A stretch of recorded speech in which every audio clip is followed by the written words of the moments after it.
right. A little bit different today. I've decided to play outside. It's beautiful out here, if a bit windy. We'll see how well it goes.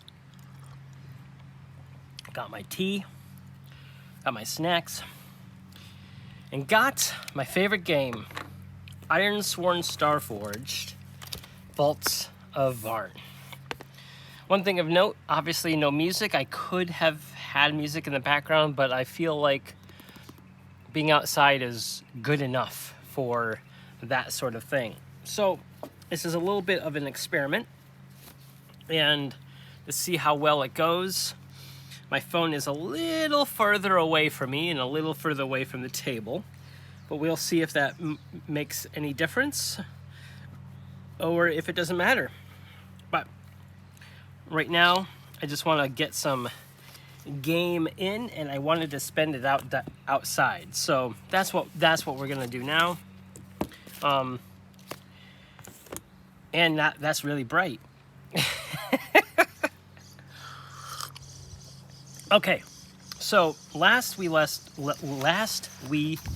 off, we had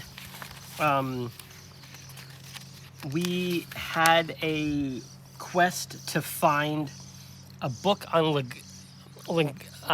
linguistics for this what was his name? The Mystic, an abandoned old mining town that had a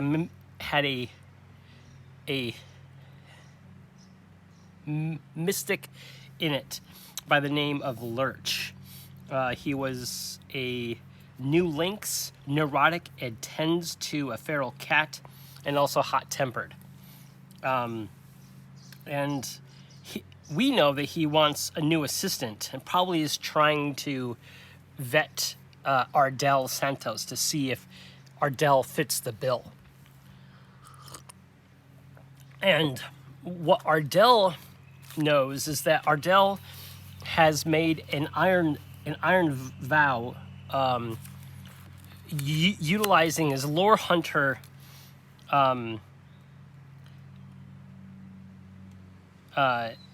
path. So when you swear an iron vow, formidable or greater, to recover valuable knowledge or an extraordinary relic, reroll any dice.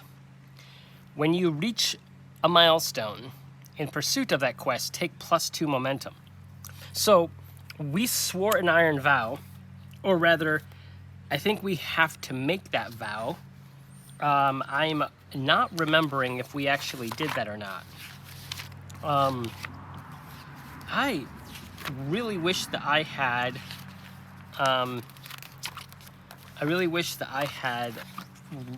rewatched the last bit there. Let's see, give it a rank. We did. +2 momentum. Did I do that? No, we did not do the momentum. Miss. Weak hit. Fine. No, we did not swear an iron vow. Okay. So, because we're doing this with Lore Hunter, we get to re-roll any of the die that we roll here. So he swears that he swears to Lurch that he is going to find this information for his research.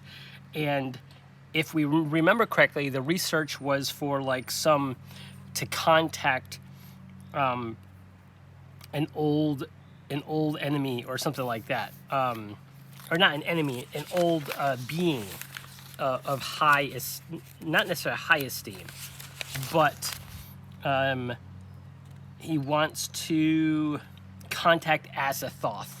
And Azathoth is something that we haven't really delved into. Maybe it's part of a religion, maybe it's a deity, maybe it's an old titan of the autocracy. The autarky, rather. So those are some things that we need to figure out while we go. And as a side note, this particular session might feel a little disjointed because, well, I feel a little disjointed today. I was sick, and now I'm just kind of getting back into the groove, if you will. I just wanted to play outside, and it just feels so good to be out here. Okay, so let's swear the iron vow. you write your vow and give it a rank, which we did, which was formidable. And we're gonna roll heart, and we get to re-roll this. So heart is +2. And as Lurch is not a connection or a bond, so we don't get any bonuses. Ooh, yeah, I think I might re-roll some of these. So unfortunately, none of these re-roll any dice. Any dice. So we could re-roll all of these. I think I will. If we get a +2 to this, this roll, we would get if a 3 or higher on this would meet this. So I think I do want to re-roll everything. So we're gonna re-roll this, and because I think the mechanic works that because it's such a formidable task and vow, and we want to find the lore well, we want to make sure that we get off on the right foot, and so we're trying to do everything by the book, so to speak, in terms of the tradition of the Iron Sworn, of the Blue Iron Sworn. All right, that's a little bit better. Okay, so we got 4 + 2 is 6. Is there any way to make that a 7? Could we have used the protocol bot in a formal setting? Make a move in formal social interaction? No, I don't think so. So I think that this is just going to be a, what do you call? This is going to be a weak hit of a vow. So we are determined, oh yeah, I'm gonna have to hold down the paper a lot.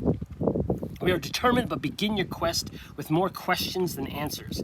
Take +1 momentum and envision what you do to find a path forward. Okay, so first things first, let's mark our momentum. So we go from 2 to 3. And because this is a mystic that is a little neurotic, and maybe their information that they give us is sporadic and not quite scientific, if you will. So I'm thinking that Ardell is taking it all in via the protocol bot and trying to parse the information as best as he can. So what I want to do is I want to basically see how far away the things are. So in the book itself, there is a page to see how far away the random encounter is. So I kind of want to roll on that instead. There are travel stuff. I think it's desert encounters. There should be, I think maybe it's on the back pages or the front pages. I can't remember. I'm gonna have to find how far away. It's like 1 hex, 2 hex, referee, reactions, equipment. So this is all character stuff. Nope. All right. These are all the monsters and desert encounters. Let's see. You know, there was an encounter. Oh, here we go. The encounter should check for encounter once during the morning of a travel day. Right. Rations. Active passing hint. Okay, that's something that I could roll on if I need to. See, or is there a rule? Is there an oracle I could use for, is there a core oracle?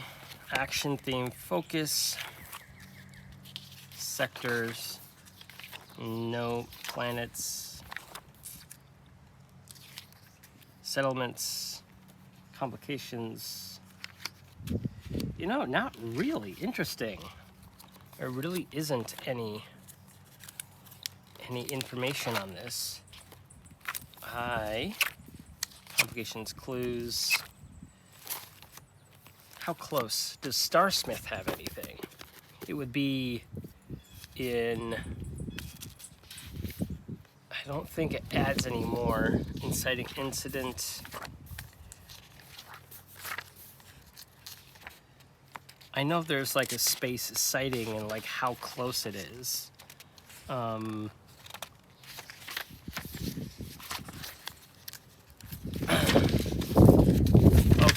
all right. Well, I am having a brain fart and suffering from the whole, let's see, miscellaneous stuff, story stuff, significance, yeah, anomaly, and move, right? So these are all the moves. Confront, chaos, discovery, and pay the price. Okay, well, I tried. All right. Like I said, today's session is just more about getting back into the groove and playing outside. I could just roll a d4 or a d6 and see how far away this... yeah, you know what? I think I'm going to roll a d6 and see the direction. There we go.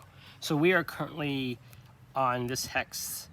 No, the Mystic Abode in the abandoned city area right here. And so we're going to roll a d6. 1 is here, 2, 3, 4, 5, and 6 is straight ahead. 3, so 1, 2, 3. It is south. Back the way we came. Interesting. Okay, so we know. And how many hexes away? Let's roll a d6. I roll a 3. 1, 2, 3. In the Winding Canyon. Interesting. So the Mystic gives us information that it is most likely going to be south of here in a Mystic Canyon. Oh, in the Winding Canyon. So this is a journey to the Winding Canyon.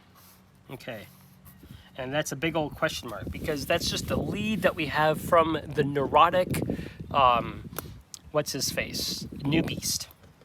So the links sends us on our way. And as we pack up the newly restored and fixed up hover bike, the skiff, which is now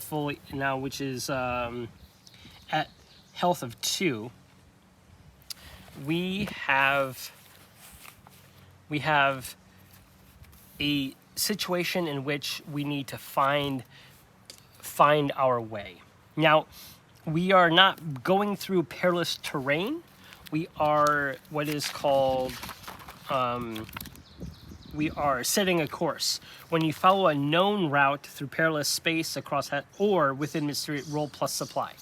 So we're going to roll plus supply here. And we're going to see how well we backtrack. And basically how well we backtrack will determine if we get all the way back to the Winding Canyon unharmed and such. So we're going to roll plus supply, which our supply is currently 5. So we get a plus 5 on this roll. And I'll even say that we will use the hover bike. Now, we're not really doing a risky maneuver. We're just backtracking. So plus 5. All right, 4 and 3 on the challenge dice. 3 plus 5 is 8. So that is a strong hit. So we had a strong hit on setting a course. You reach your destination and the situation there favors you. Take +1 momentum. All right. So we go from 3 to 4 momentum. And I say that we arrive at the winding canyon. So I'm going to switch over to a new page here. And the arrive at winding canyon. And the situation favors us. How would the situation favor us?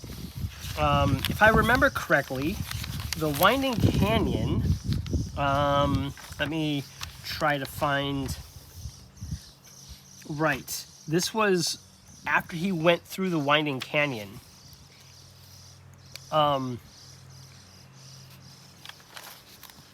Okay.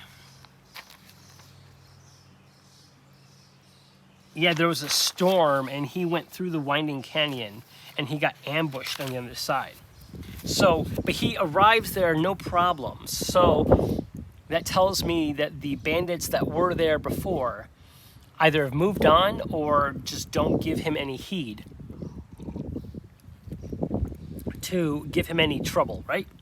So that is awesome. So we arrive at the winding canyon and I'm gonna just roll some action and theme tables to see what is happening here in this winding canyon. I'm gonna roll I'm gonna reread rather the area descriptor, if you will. A winding canyon, yeah, winding canyons. So it's just winding canyons is the landscape. And let's just roll some tables to see descriptor and focus. Yeah, let's do a descriptor and focus to see what there is benefiting us here, right? So we got 46. I always read the darker die first. 46 on the descriptor is fragile. Okay. Fragile. 79, focus. 79 is fragile sound. Fragile sound. Let's see. Fragile sound. Okay.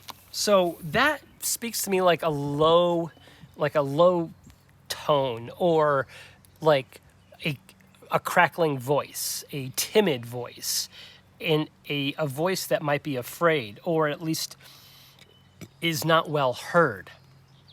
Fragile sound, and this benefits us. How would this benefit us? I am still grasping. I'm not really inspired, but I like the idea of making this work. So I'm going to continue rolling on these tables. Let's do action and theme to see what this fragile sound is doing. It is 57. 57 is inspect. Okay. Inspect theme. And what's the theme? 19. Inspect death. Interesting. Inspect death. So, oh, you know what this is? The fragile sound. Inspect death. Someone died. Someone died, and there is a survivor. Survivor is grieving. All right, so that's what and how did this benefit us? Well, I think honestly, in the terms of the sand, like this might be like a bandit, like ambush that went south. Yeah, it was a bandit ambush that went south, and I'm gonna roll up some bandits to see. Hi, Miles. I'm gonna roll up some bandits. What, Miles? Good news is I got sleep. Good. 3:37. Uh-huh. There's stuff from the farmer's market on the table there. Mom didn't want to wake you up. Yep. Enjoy. Mm-hmm. And yeah, so I'm gonna roll up some bandits here. Let's see. Just some quick bandits. The numbers. Oh, I need a d20. 5. So it was a small band. It was a small band of what? 16. Of a gang of fools.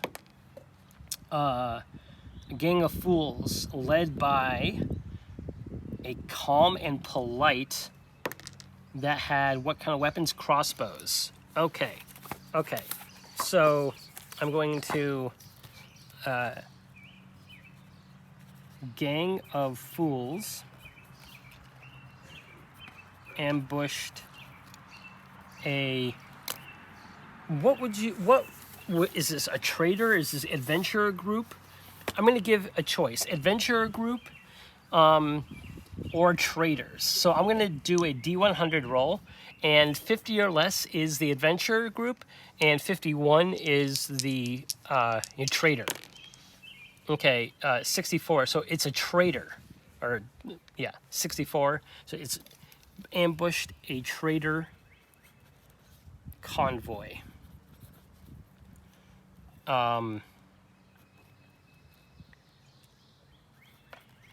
Everyone perished except a lone trader who now buries their comrades in the blue sands. Now, so I think Ardell sees this, and he can tell that there's some sort of ritual going on. And he comes up to this trader and approaches from the front so the trader can see, holds up his hands, and says, "Looks like there was quite the battle here.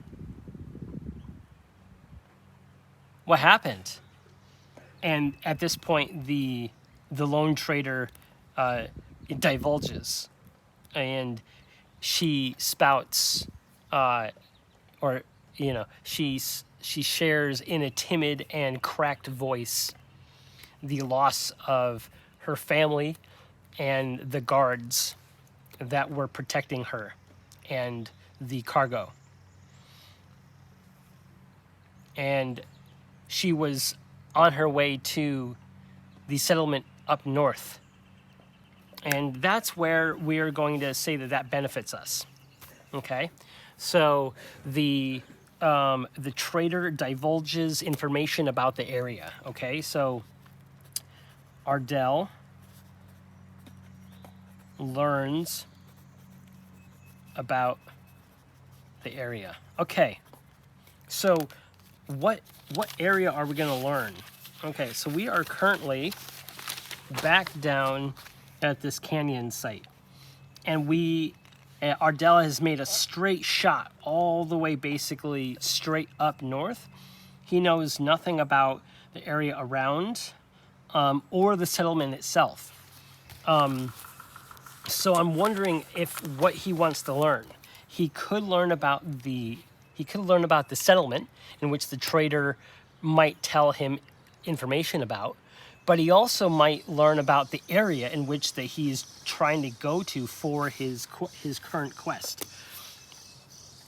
Roleplay wise, he probably wants more information on the settlement because that's his grand goal, but he is a person of knowledge, and he probably wants to know more about the area that he's going into.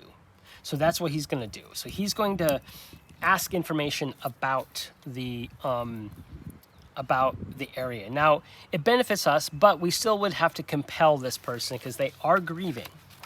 But I feel like I'm going to give Ardell a +2 to this roll because I'm going to be utilizing the protocol bot, and also it benefits us. So we showed up, and now we're going to persuade someone to make them an offer. So we're going to encourage them to give us some information about the surrounding region.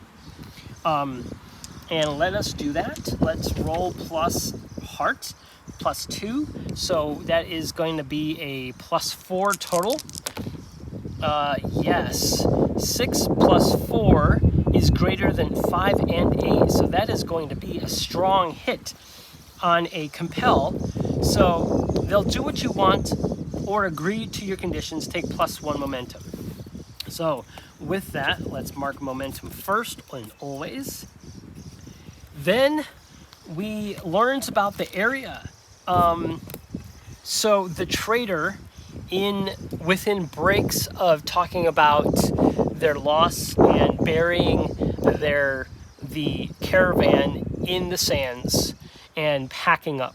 And Ardell, I assume Ardell had parked his bike nearby and had set up a small little sort of staging area as well, and had offered help and was like helping loading up the cargo to the single working caravan and their skiff. There's an auto barge that has one massive large blue sail that they are loading up all the cargo that was blown off and attempted to be stolen by the bandits. So Ardell is helping the trader load that stuff up and then asking all these questions about the area.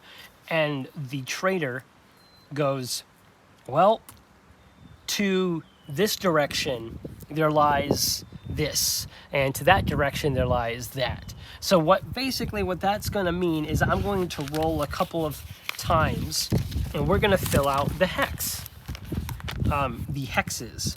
that are around us. So I'm going to erase this note here just so I have more. Yep, this is bandit controlled. Interesting that we arrive at the winding canyon and bandits had attacked. So bandits definitely are a thing around here. Okay, so I think what we're going to do is we're going to roll a d6, and actually what we're going to do is we're going to roll a d4. I don't have a d4. So I'm going to roll a... I don't have my die. So I'm just going to do 1, 2, 3, 4, 5, and 6. Or 1, 2, 3, 4. I can't do this. So 5. So 5, then 10, 15, and 20. Okay. So we're going to roll the area for 2 hexes. So here, we're going to roll for this hex and this hex. So the trader is going to give us some information about these hexes to the east of the winding canyon. Okay, so let's roll to see what they are. So let's go to our book here and region generator. Let's roll a couple of landscape rolls. We got a 6. We got towering monoliths. Towering monoliths. Wow. Towering monoliths. So these are large and in charge monoliths here. I can't draw, but these are basically these large monoliths that are in the sands, right? So those are just everywhere around that hex. And let's roll another landscape for the other hex to the south of that one. We got a 5. A dried up river. Okay, so dried up river. Okay, so we got this dried up river here. Okay. Now let's roll on to see what kind of locations are in each of these. Where the monolith is, there is a science mystic abode. Interesting. Okay. So we have another mystic abode, which is wild. I don't know if any of these guys know each other or if they're just like wizards in fantasy worlds. I think they're more like wizards in fantasy worlds,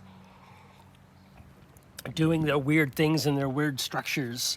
And alongside the dried up river is 18. That was an 18.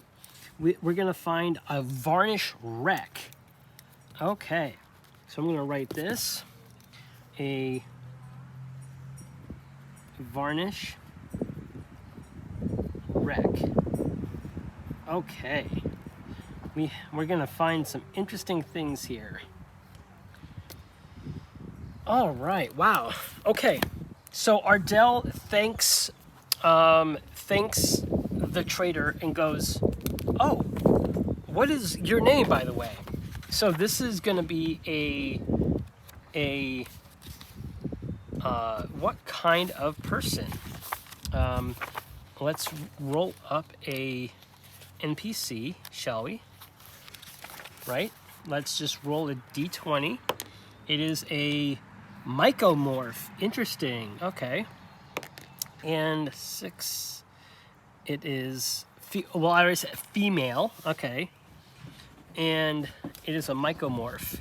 So their name is what? 6. And 6 and 15 is Moanflower. Moanflower the Trader. So I'm going to write that down in my notes. Moanflower the Trader. Ardell learns about the area from the trader Moanflower, a mycomorph individual. So interestingly enough, this is the first sort of surface dweller varnish NPC that he has met that hasn't tried to kill him right away. He holds out his hand in a gesture of what do you say? He holds out his hand in a gesture of like thanks, and says, "Here for your travels." And he wants to give her. He has the metal disc with runes etched on it, and he goes, "I found this not too long ago. I have no need for it. I don't know what it is. Well, would you care to have it? You know, to help for as small of a thing that it is, to help rebuild whatever you have lost. I know that is not much, but I feel like you have given me good information, and here is my payment." And he is going to attempt to hand over the metal disc. Now, I want to ask the Oracle: Does Moanflower know about what this is? Now, she's a trader. She might have seen things like this before. I honestly cannot remember where we picked this up. I wrote it down. Found a metal disc with runes etched on it. I think that was like what we find in the sand type of thing, but I can't remember what exactly it was. So this is 5, 10, 24. Does she know about what this metal disc with runes etched on it is. I'm going to say this likely. Let's do a 25 or less. Sorry, 75 or less. 87, so no, she does not know. She goes, I might fetch a few coin for this. Thank you very much. It's not needed, but I won't say no. All right, so he no longer has that item of note. I'm going to erase it. Actually, you know what I'm going to do is I'm going to write down gave to Moonflower. It's a trader. Okay. So we have new information about the hexes that are around us, and we are going to now we're going to find a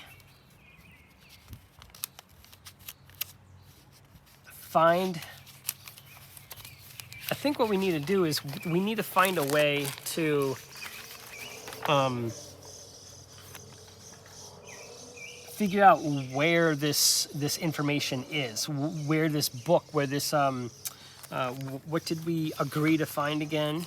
The book on linguistics for contacting Azathoth. And the new beast said it was going to be around the Winding Canyon, and all we found so far was the trader. They are off. They have made camp and have decided to stay in the region for a bit. And Ardell has decided to stay as well. And I think he's going to take a moment of respite to recharge and regain some of his firebrand ability. So what we're going to do is we're going to meditate and roll spirit, which I believe his spirit is at 4. His spirit's at 4. All right, so that's going to be a 2. That is going to be a weak hit. That's better. 10. That's going to be 6. So it's a weak hit. On a strong hit, on a weak hit, take +2. Okay, so we add +2 to our fire.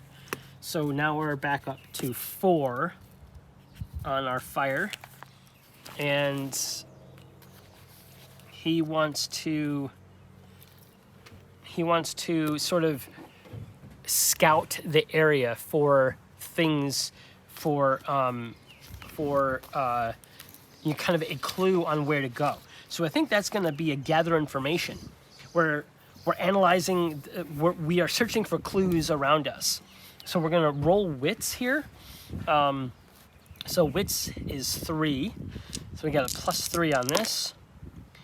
Ooh, 6 + 3 is 9. That is a strong hit. On a strong hit, you discover something helpful and specific. The path you must follow, or action you must take to make progress is made clear. Envision what you learn, then take +2 momentum. Okay. I always take momentum first because I'll forget otherwise. All right. So I feel that he has found like evidence of maybe through the talking with Moonflower, the regions are surrounding the area here, the towering monoliths, and maybe there is more information to be had at the Mystic Abode. So I feel like that is enough information so I can mark progress on his quest. So he has found that he's on the right track, and the traders sort of pointed in the right direction, that instead of going around these hexes willy-nilly and sort of searching blindly for a library or an archaeology with a library or an old ruin with something, the trader knows of a mystic nearby, and the monoliths nearby might have sites within of old knowledge, and the trader probably told this to him while they were sort of convening a bit.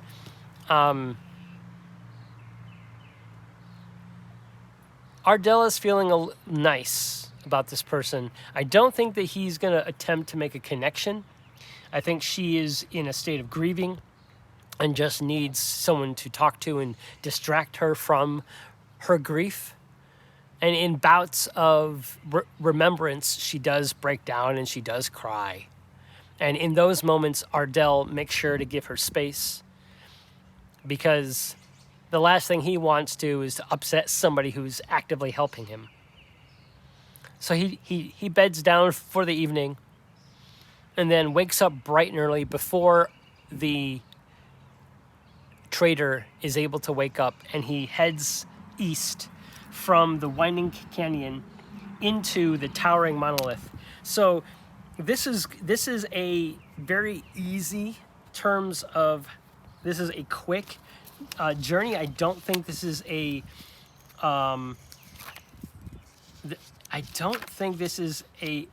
we are going to a new area, but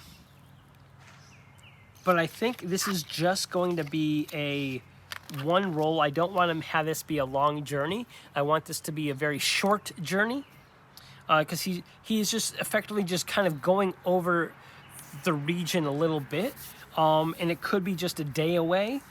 So I think what I'm going to do is I'm going to have him do a face danger roll.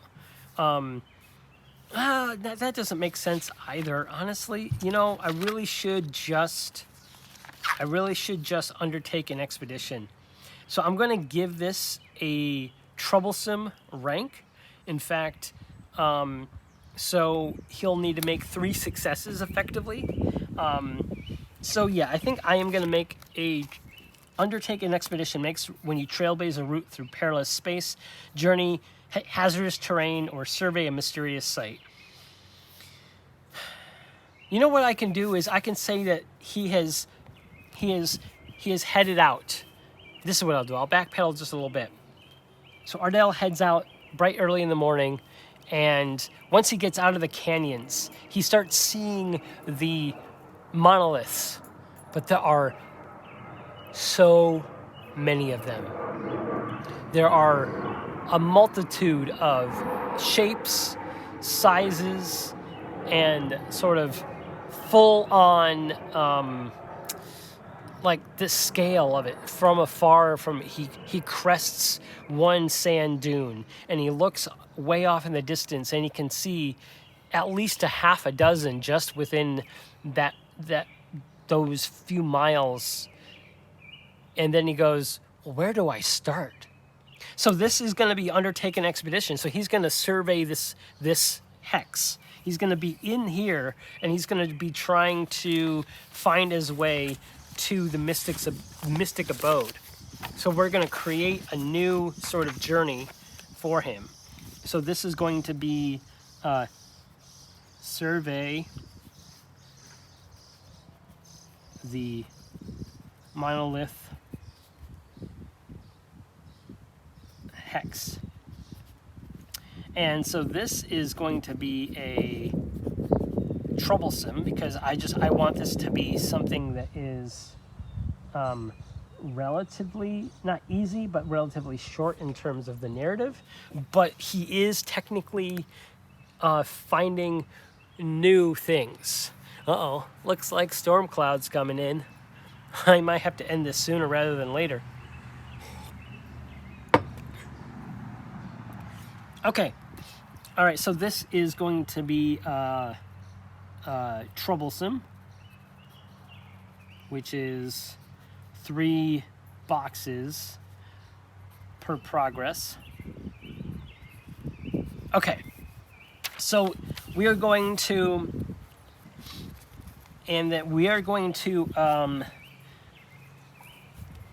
stay vigilant and keep an eye out for various things around the way. All right, so we're gonna roll wits on here, and I think we're going to I don't think we're going to use any of our abilities. We could make go with edge, but he's not trying to go there quickly. So he's not really, he's not trying to do that. Okay. All right, so let's just roll plus wits. Ugh. So wits that's going to be a 4. And I don't think he could burn that momentum to make it a weak hit. Okay, you're waylaid by a crisis or arrive at a waypoint to confront an immediate threat or hardship. Do not mark progress, pay the price. So, he steps basically in terms of mechanics, he steps into the hex, and immediately something awful happens to him. Let's find out what that is. All right, well, let us actually roll pay the price to see. We got 50. 50. A new enemy is revealed. Okay, so waylaid. So waylaid by an enemy. All right. Well, let's new enemy. So let's roll. Let's see if we roll up bandits.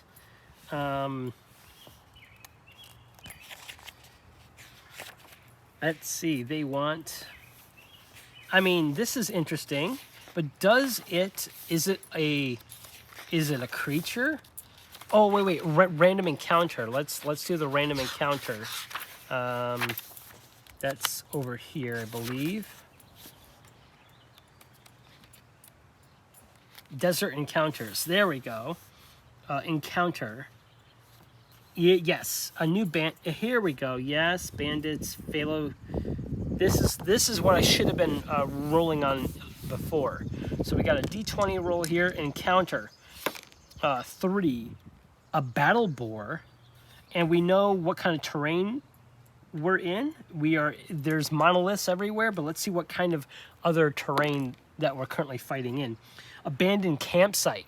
So Ardell is scoping out an abandoned campsite and this battle boar, which I will find in here. And what is it currently doing? It is currently patrolling. Okay. So battle boar is currently patrolling. Let's find the battle boar. And battle boar. All right. It has a flamethrower snout. Look at this thing. Cyborg war boars infested with nanomachines. Their flamethrower hits everyone standing in front of them. So that is so cool. Battle boar, biological and synthetic. Okay, this is the thing that we're fighting. All right, so waylaid, abandoned campsite with a battle boar. Now, this thing is, what kind of enemy this is probably something that will be a face danger, and most likely it looks like it might be, it says it's level 3, and the enemies in here go from level 1 all the way to level 10, I believe, because this uses the I think it's the Cairn base rule set in terms of its how things work. Let's see. Let's see. Into the is based on Knave. Sorry, based on Knave by Ben Milton. Got it. Okay, so it's just basically it's an OSR style game plan here. All right, so we got a battle boar, page 31. I want to write that down. Page 31. Okay, so we have a battle boar here. Now this is something, it has a flamethrower snout, which tells me that it's probably a little resistant to flames. So my Ardell's firebrand ability may not help all that much. All right, I'm gonna do that. There we go. Okay, so we have a situation where it's patrolling. So it has not noticed. It has not noticed Ardell. But Ardell probably needs to sneak by in order to not get get the jump on it. So I think what is going to have to do, he's going to roll a face danger roll, and he's going to try to stealth. He's not very stealthy. Now he could, yeah, I think it's because he's patrolling because the battle board is patrolling this abandoned campsite, and we are waylaid by a crisis. The whole situation sort of feels like Ardell was sort of surprised by the fact that there was something here. So I'm not going to have him do a secure an advantage or gather information roll to sort of watch and learn. This is just immediately face danger, and he's reacting to an imminent threat. So he's going to roll a stealth roll, which is only a +1. And I don't think that his firebrand or anything that he has on him is going to help him. So we are going to roll +1. 6 + 1 is 7. So that's a weak hit. So with a weak hit, you succeed, but not without a cost. Make a suffer move. All right.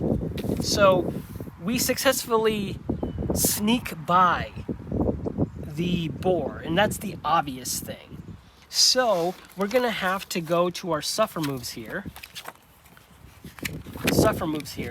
And I don't think we're going to endure harm because I don't think we're going to hurt ourselves. But I do think that it might be stress, because it's very stressful. When you face mental strain, shock, or despair, I think it's more like a mental strain and the shock of this mechanical, biological entity snuffing and snorting, and Ardell can see the breathing fire from the snout of this thing as it parades through this abandoned campsite. So he's going to suffer minor stress, I think, at this point. I think it's I think that's what it is when we do a weak hit on a suffer move -1. Yep. So it's minor. It's minor. So we'll let us do a -1 on his spirit. So he goes from 4 to 3, and he's only at 1 health right now, just because of the last thing there. So we have the situation in which he's going to try to withstand. He's going to try to shake it off. So we need to then roll plus spirit or heart. Spirit is still higher with +3. And 5 + 3 is 8, so it's still a weak hit. On a weak hit, if you're not shaken, which we're not, we can lose momentum for 1 spirit. I think he wants to keep his spirit up. We're going to lose that momentum, go down to 6, and to bring that spirit back up to 4. And in this case, I think he wants to slow down, and he's taking his time going through this little region here before he moves on. And that's the loss of momentum. I think narratively that makes sense. So that was his waylaid. He was unable to do anything with it, but he was able to get by. So the next thing that he is going to run into is what? Let us go back to undertake expedition. I think he is, at this point, he wants to stay vigilant and roll wits. 7 and 5, and a 1 + 3 is 4. That's another, wow! That's another miss. He's waylaid again. Waylaid by a crisis or arrive at a waypoint to confront an immediate hardship. Do not mark progress. So we have another problem. We have another pay the price. All right, let's see. Oh no, 11. 11.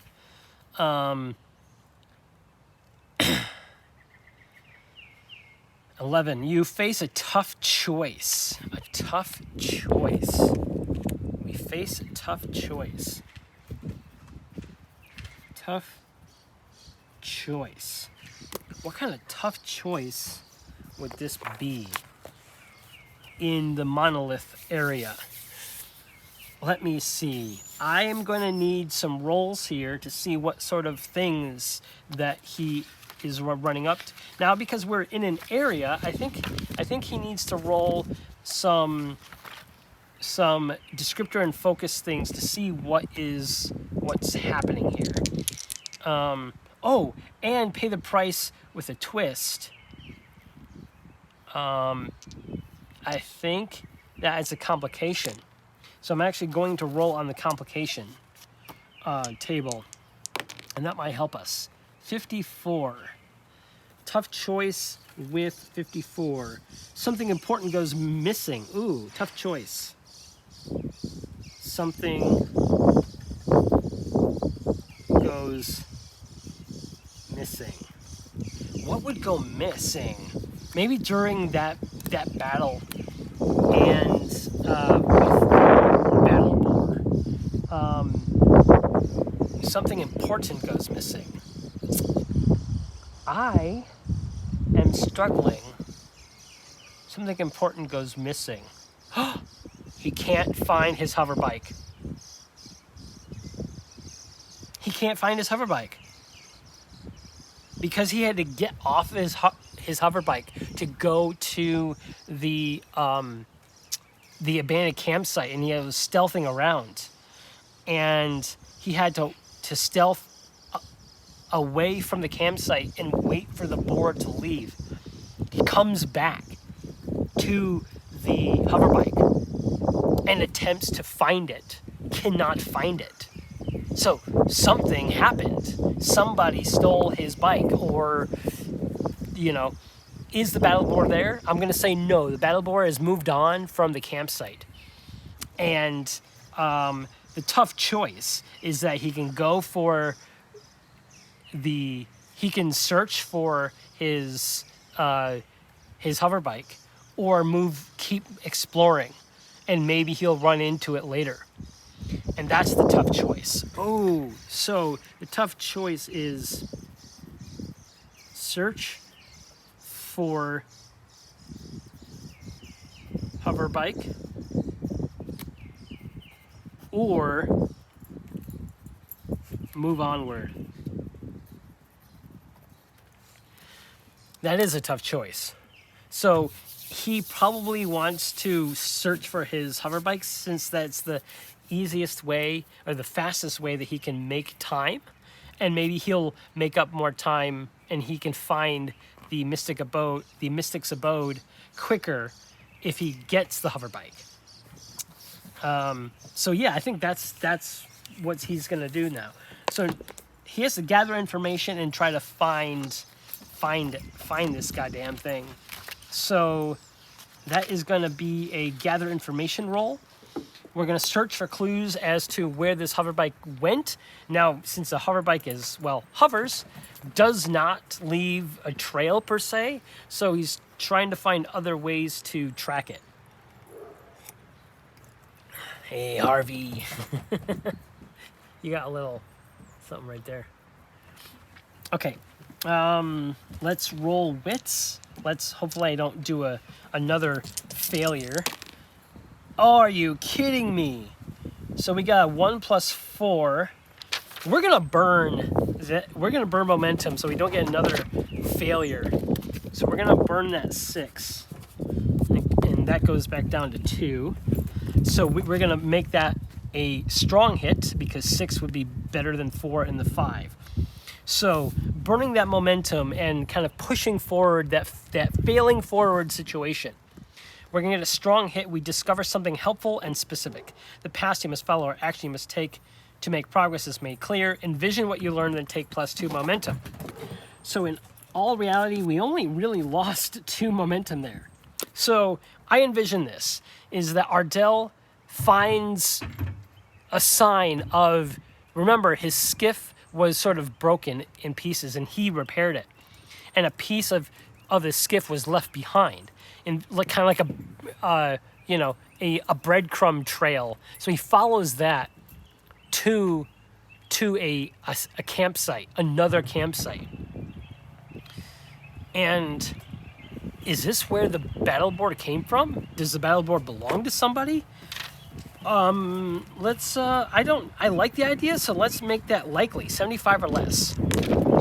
71, so yes. So the battle board is hunkered down in this campsite with a bandit. And we're going to have Ardell face danger to try to steal his bike back, basically. So he's going to try to steal his bike back, and let's see if that works out. And remember, we still have not made any progress on this goddamn survey. This is just all this hiccups that has happened, but he wants his hoverbike back. So he is going to roll stealth, because he's going to roll shadow rather, and we'll see if this works. 6 + 1 is 7. That's a strong hit. Yes. Oh Lord, that's awesome. On a strong hit, you are successful. Take +1 momentum. So our momentum goes up to +5, and we succeed in stealing the bike back. So that's awesome. So I envision like Ardell is stealthily going around the campsite, and the battle boar is on his patrol, stomping around and breathing its little fire things from time to time. And he hops up on his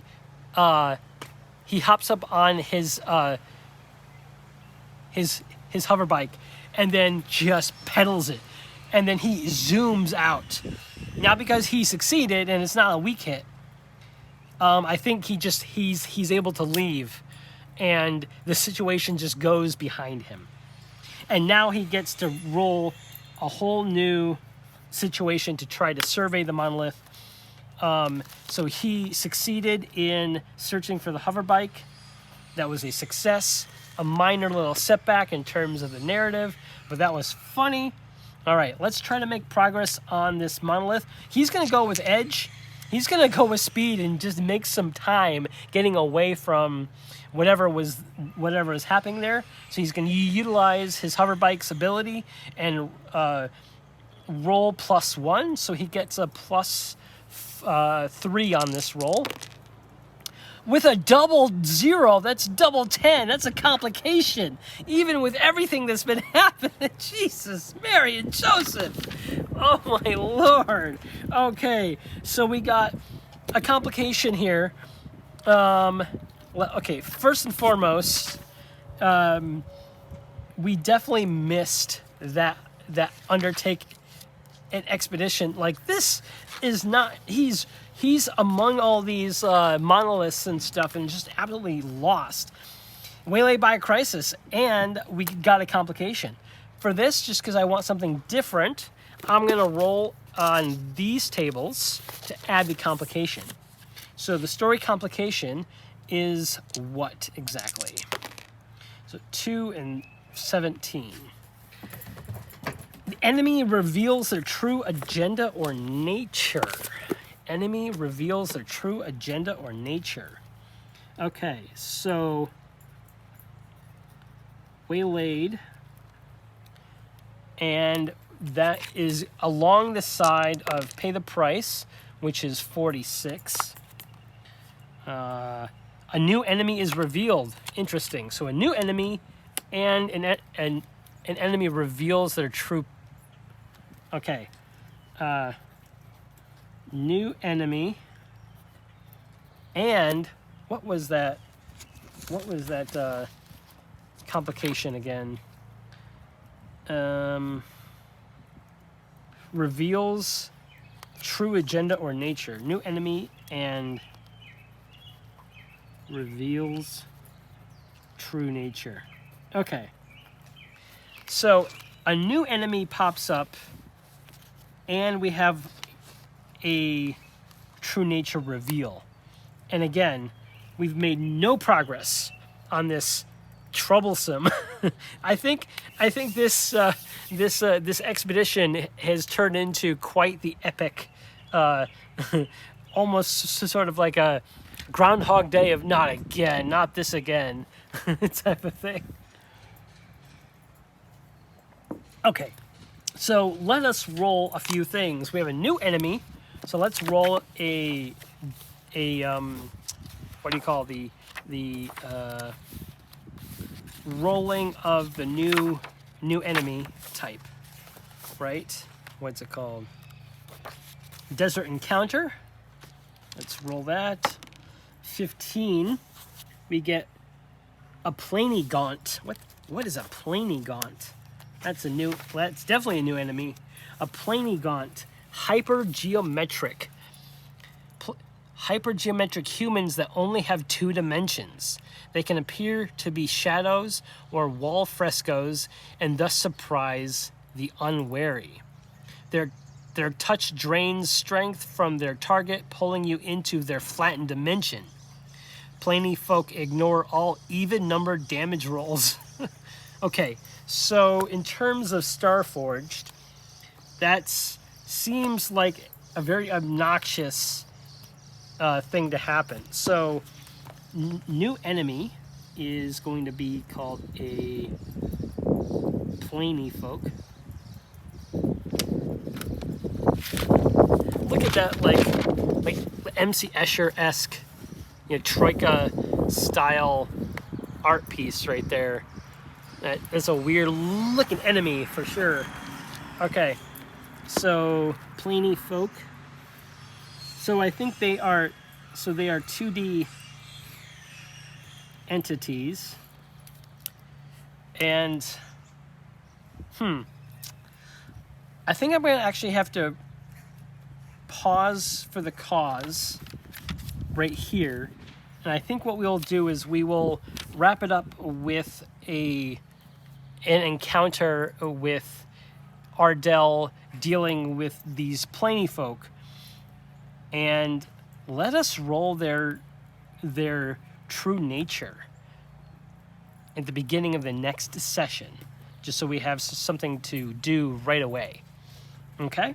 So until next time, folks, I'll see you on the flip side. Peace.